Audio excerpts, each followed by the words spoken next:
Hi అండి, అందరికి నమస్కారం. నేను వేణు వెళ్దండి. సో రీసెంట్గా గద్దర్ అవార్డ్స్ ప్రకటించారండి. సో ఆల్ విన్నర్స్కి కంగ్రాచులేషన్స్. అట్లాగే ఎస్పెషల్లీ మా బలగం సినిమాకి కూడా గద్దర్ అవార్డు వచ్చింది. చాలా చాలా సంతోషంగా ఉంది. ముఖ్యంగా తెలంగాణ స్టేట్ గవర్నమెంట్కి ధన్యవాదాలు. Thank you so much CM Revanth Reddy గారు. అంటే 24 ఇయర్కే గద్దర్ అవార్డ్స్ ప్రకటిస్తారు.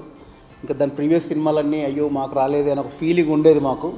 బట్ లక్కీగా ఒక షాకింగ్గా 2014 నుంచి 24 వరకు 23 వరకు ప్రతి ఇయర్కి ఒక బెస్ట్ 3 మూవీస్ సెలెక్ట్ చేసి వాళ్ళకు కూడా అవార్డు ఇచ్చారు. సో ఎప్పుడైతే ఈ అవార్డులు ఆగిపోయి అక్కడి నుంచి మిస్ అయిపోయామే అనుకునే వాళ్ళందరికీ మళ్ళీ సాటిస్ఫై చేశారు. సో ఎస్పెషల్లీ ఆ నిర్ణయానికి తెలంగాణ గవర్నమెంట్కి, సీఎం రేవంత్ రెడ్డి గారికి, అట్లాగే డీసీ చైర్మన్ దిల్రాజు గారికి అందరికీ థ్యాంక్ యూ సో మచ్ అండి.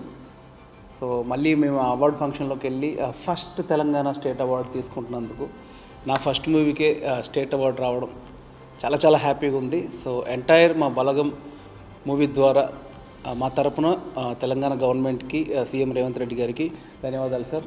Very happy. సో బలగం రిలీజ్ అయ్యి ఆల్మోస్ట్ 2 years దాటింది. బట్ ఇంకా ఏదో రకంగా 1 monthకో 2 monthకో ఏదో రకంగా మళ్ళీ బలగం సంబంధించిన ఏదో ఒక అవార్డు ఫంక్షను లేకపోతే ఎక్కడో ఏదో డిస్కషన్ ఇంకా వస్తూనే ఉందండి.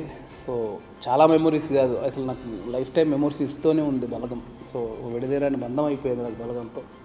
సో ఇంత మంచి జర్నీని నాకు ఇచ్చిన యాక్చువల్గా తెలుగు ప్రేక్షకులకు నేను మరొకసారి థ్యాంక్స్ చెప్తున్నాను, ఈ సినిమాని అంతగా దగ్గరకు తీసుకున్నందుకు. సో ఈ సినిమాలో సక్సెస్లో నాకు సహకరించినటువంటి మీడియా మిత్రులు, once again thank you so much, and audience and my team, entire my cast and crew అందరికీ thank you and congratulations. Thank you so much.